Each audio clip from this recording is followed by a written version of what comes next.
From Eyewitness News, this is Face the State, Connecticut's most watched local political program. And good morning. I'm Kevin Hogan. The U.S. Senate has spoken. By a vote of 57 to 43, President Donald Trump has been acquitted of the charge of incitement of insurrection in his second impeachment trial. It would have taken a two-thirds majority for a conviction. Connecticut Senior Senator Richard Blumenthal is joining us this morning with his reaction. Senator, good morning. Good morning to you, Kevin. Thanks for having me. What a historic moment. What was the sense like in the Senate? It felt historic and, of course, profoundly moving to be there at that moment of high drama when Donald Trump really faced a moral reckoning, because this trial laid bare his lawless incitement of a riot to overturn the results of a lawful election and keep himself in power. And the result, which was the largest bipartisan vote to convict a president on impeachment in our nation's history, reflected the irrefutable and unrefuted facts. You know, Donald Trump had to answer and failed to answer. And Ronald Reagan said, facts are stubborn things. His defense never answered the facts. Senator, was there ever a chance those 17 Republicans would have voted? Was there ever a chance to get that number? In retrospect, maybe no. We hoped, and I felt that whatever the verdict, as a former prosecutor, that laying bare these facts, establishing a public record, giving the evidence a fully public airing to the public would have an effect. I hope it has an effect, because the quest for accountability will continue. There are ongoing criminal investigations into tax fraud and other potential federal violations in New York and Washington, D.C. There are potential state violations under investigation in Georgia and again in New York. Criminal charges are more than possible.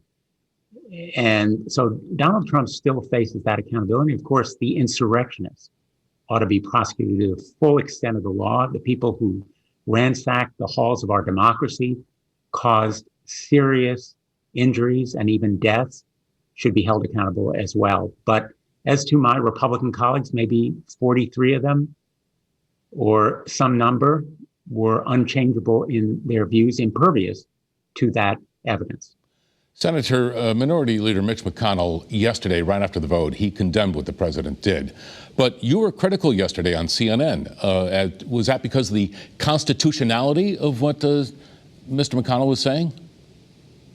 Mitch McConnell took the position that Donald Trump couldn't be convicted in a trial because he was no longer a public official and, in effect, ran out the clock. Well, the one who permitted him to do so was Mitch McConnell, because he refused to accept those articles of impeachment during the time that Donald Trump was still president. So he manufactured the fig leaf, the constitutional argument that is, first of all, unsupportable, but second, was made by him so that he could, in effect, have it both ways. Say that Donald Trump did reprehensible bad things, but couldn't be convicted on impeachment. Now, you understand that Mr. Trump did have a statement right after the vote, and he's saying, at some point, the movement is going on and moving forward. Do you have a reaction to that? We need to be very fearful of that movement because it mobilizes and exploits the rage of violent extremists, including white supremacists and anti-Semites. He brought them to Washington, mobilized them in the months before the election, and then invited them, indeed implored them to come to Washington for that January 6th rally. He changed the date and the time of the rally to coincide with the vote counting. Then he sent them to stop the vote counting, in effect, to overthrow democracy and retain power for himself. So we need to be on guard against not only his potentially becoming a tyrant, but also other would-be tyrants in the future who would exploit and mobilize that same violent extremism. And that is one of the number one persistent and legal security threats to our nation today, according to the FBI and other intelligence agencies, that threat of domestic terrorism.